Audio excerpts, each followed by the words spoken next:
இன்று சென்னையில் ரோட்டரி சங்கம், அதாவது ரோட்டரி சங்கத்தின் 10 கிளைகள் சேர்ந்து ஒரு அருமையான ஒரு நிகழ்ச்சியை சென்னையில் ஏற்பாடு செய்திருக்கிறார்கள்.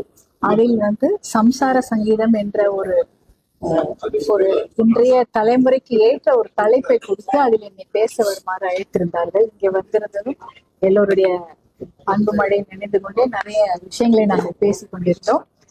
எப்படி ஒரு கணவன் மனைவி உறவு பற்றியும், குழந்தைகள் வளர்ப்பு பற்றியும், குழந்தைகள் நம்மளை எப்படி வளர்க்குறாங்க அதை பற்றியும் சொல்லணும். எப்படி நாம தான் குழந்தைகளை வளர்த்து கொண்டு இன்னைக்கு குழந்தைகளும் நம்ம பெரியவங்களுக்கு நிறைய விஷயங்களை கற்றுக் கொடுக்கிறார்கள். அதை பற்றி எல்லாம் கொஞ்சம் ஒரு எளிமையாக உரையாடி கொண்டிருந்தோம். நிறைய கேள்வி கணைகளையும் என்னிடம் வைத்தார்கள். காலத்துக்கு தகுந்தவாறு நம் தாய்மார்களும் தந்தைகளும் குழந்தைகளும் பெரியவர்களும் எப்படி நம் வாழ்க்கையை கட்டமைத்துக் கொள்வது, எப்படி அந்த விஷயத்துல ஒரு குடும்பம் ஒரு நல்ல ஒரு நிலைமைக்கு கொண்டு வர வேண்டும் என்று எல்லாரும் பாடுபடணும். நல்ல பெரிய நிலைமைக்கு வரணும், நம்ம பசங்க நல்லா படிக்கணும், நல்ல பெரிய ஆளாகணும், நல்லா சம்பாதிக்கணும், அவர்கள் ஒரு வெற்றியாளர்களாக இருக்க வேண்டும் என்று நினைக்கிறோம். அதே சமயம் அந்த குழந்தைகளை நம்ம எப்படி நல்லவர்களாக வளர்க்க வேண்டும் என்பதை பற்றியும் தான் நம்ம பேசணும். எப்படி அந்த மாதிரி ஒரு வாழ்க்கையை கொடுக்க வேண்டும்னா குடும்பத்தில் தான் முதல்ல அந்த விஷயங்களை நாம் செய்ய வேண்டும்.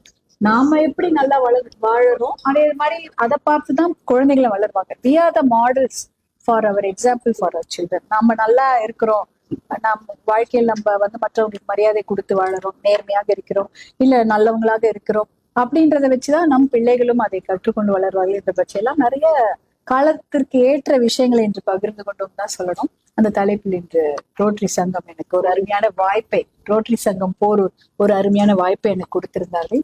அதையெல்லாம் அவர்களோடு பகிர்ந்து கொண்டதில் எனக்கு மிகுந்த மகிழ்ச்சி. சூழலியல் செயல்பாட்டாளர் ஜெனீவா என்ன விஷயத்துக்காக போறீங்க, எப்ப போறீங்க? பசுமை தாயகம் என்ற அமைப்பை 1995 மருத்துவர் ஐயா அவர்கள் நிறுவனராக கொண்டு அவர் தான் துவக்கினார். நாங்க எத்தனை வருஷமாக அதை பயணித்து கொண்டிருக்கின்றோம்.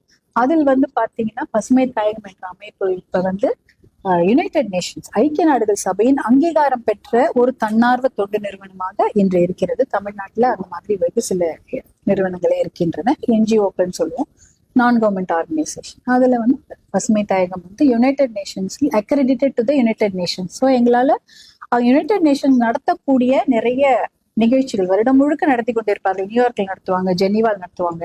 நியூயார்க்ல நடக்கக்கூடிய காலநிலை மாநாடு அந்த மாதிரி விஷயங்களுக்கு நாங்க போயிருக்கிறோம். அதே சமயம் status commission on status of women நடத்துவாங்க, அதற்கும் நான் போய் பங்கெடுத்து கொண்டிருக்கின்றேன். இப்ப ஜெனீவால நடக்கக்கூடியது, ஜெனீவால தான் பாத்தீங்கன்னா யுனைடெட் நேஷன்ஸுடைய நிறைய அமைப்புகள் இருக்குது. வேர்ல்ட் ஹெல்த் ஆர்கனைசேஷன் இருக்கிறது, ஹியூமன் ரைட்ஸ் கவுன்சில் HRC சொல்றோம், அதெல்லாம் அங்கதான் இருக்குது. இங்க வேர்ல்ட் ஹெல்த் ஆர்கனைசேஷன்ல மருத்துவர் அன்புமணி அவர்கள் சுகாதாரத்துறை அமைச்சராக இருக்கும்பொழுது நிறைய நிகழ்வுகளை அவரே தலைமையேற்று நடத்தியிருக்கிறார்.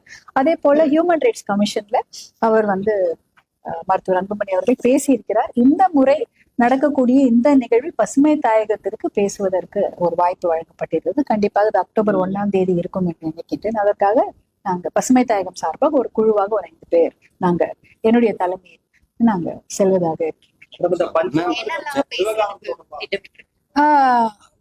ஹியூமன் ரைட்ஸ் கமிஷன் அப்படின்றதுனால நம்ம பெண்களுடைய முன்னேற்றம், வளர்ச்சி, ஏன்னா பெண்களும் அந்த உலகத்துல 50% மகளிர் இருக்கிறதால பெண்களுடைய முன்னேற்றம் பற்றியும் இப்பதான் பேச இருக்கின்றோம். ஏனென்றால் பெண்களுக்கும் ஆண்களுக்குமான சமத்துவம் கிடைப்பதற்கு இன்னும் 250 வருஷங்களாகும் என்று ஐக்கிய நாடுகள் சபை தெரிவித்திருக்கிறாங்க.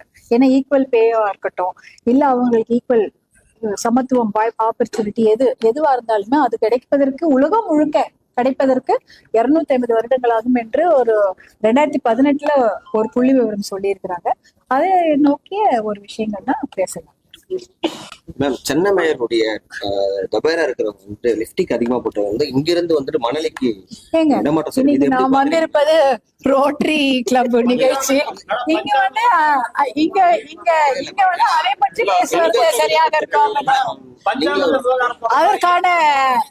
அதற்கான தளம் வேற இருக்கிறது. இன்னைக்கு ரோட்டரி சங்கத்துல பரவாயில்ல, அது வேற ஒரு தளத்தில் கண்டிப்பாக இதற்கான பதில உங்களுக்கு நான் கொடுக்குறேன். வாங்க.